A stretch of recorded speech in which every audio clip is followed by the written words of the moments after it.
हाँ बोलिए। बीजेपी के साथ मिलकर भाई आपने चुनाव लड़ा था, आप जीते थे, महाराष्ट्र की जनता ने बीजेपी और आप दोनों को बहुमत दिया था, आप सरकार बना सकते थे। कहीं ऐसा तो नहीं कि आपने महाराष्ट्र की जनता के साथ विश्वासघात किया, जिसका आरोप आप बीजेपी पर लगाते हैं? आप प्रेम जी के सवाल का जवाब अवश्य दीजिए, लेकिन हमारा छोटे से दो प्रश्न, पिछला एक प्रश्न ये प्लीज।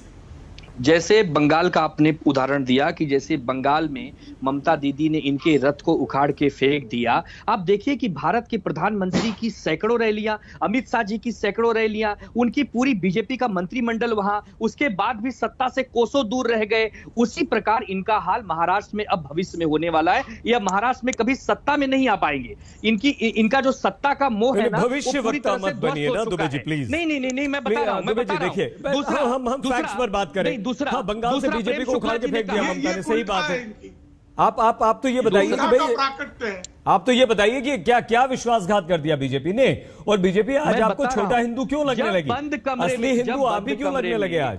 जब बंद कमरे में तत्कालीन शिवसेना पक्ष प्रमुख को आपने शब्द दिए थे कि 2019 के चुनाव के बाद जो भी सीटें आएंगी उनमें आधे आधे मुख्यमंत्री बनेंगे, आपने उसको पूरी तरह से नकार दिया। अरे भाई, आप कहते हो कि हम राम की पार्टी हैं। राम ने क्या कहा कि रघुकुल रीति सदा चली जाई, प्राण जाए पर वचन न जाए। और दूसरा, मैं प्रेम शुक्ला की बात का जवाब देता हूं कि आज ही आडवाणी जी का एक वीडियो वायरल हुआ है जिसमें वो कह रहे हैं कि बाबरी मस्जिद जब ध्वस्त हो रहा था तो वहां पर लोग मराठी भाषा में बात कर रहे थे। आपको जानना चाहिए कि मराठी कौन बोलता है। वो शिवसैनिक थे और हजारों की संख्या में थे जिन्होंने बाबरी मस्जिद को ध्वस्त किया था।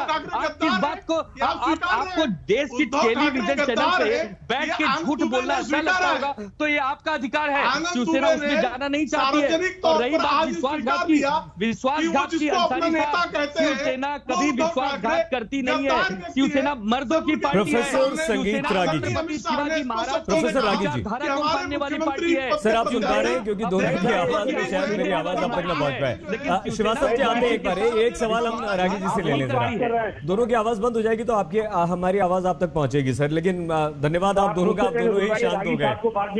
आ रहे हैं सर, आपके पास आ रहे हैं। अब यहाँ क्या है कि बीजेपी बड़ा हिंदू, असली हिंदू, या शिवसेना असली हिंदू? आपके हाथ में, दोनों हाथ में लड्डू हैं आपके। तो आप तो सत्ता में भी हैं, हिंदू मुसलमान पे भी नहीं पड़ रहे, और आप महाराष्ट्र में है ही रागी साहब से पहले, है ना। और आपको तो कांग्रेस भी पसंद करती है, शिवसेना भी पसंद करती है। आते हैं श्रीवास्तव जी आपके पास।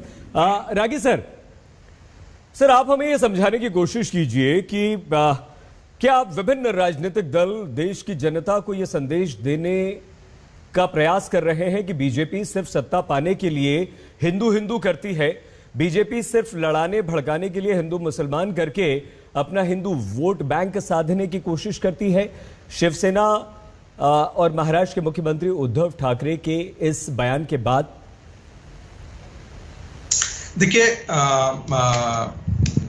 मैं एक चीज कहना चाहूंगा कि विज्ञापन करने से कोई नेता नहीं बन जाता। 22 साल से राहुल गांधी का विज्ञापन चल रहा है, नेता है, नेता नहीं बन पाए।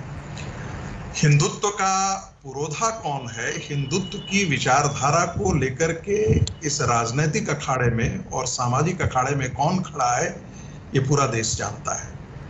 आप तमाम कस्में करके, आप तमाम वाहियात और बेबुनियाद बातें आप कर लीजिए, लेकिन सब कोई जानता है कि 44,000 वनवासी क्षेत्रों में कौन काम कर रहा है, एकल शिक्षा विद्यालय कौन चला रहा है, कन्वर्जन के खिलाफ लड़ाई कौन लड़ रहा है, हिंदुओं के बीच में शिक्षा के लिए कौन सा लाखों विद्यालय चला रहा है, और वैचारिक हिंदुत्व के प्रतिष्ठान की रक्षा के लिए कौन आगे आकर के खड़ा है, ये बताने की आवश्यकता नहीं।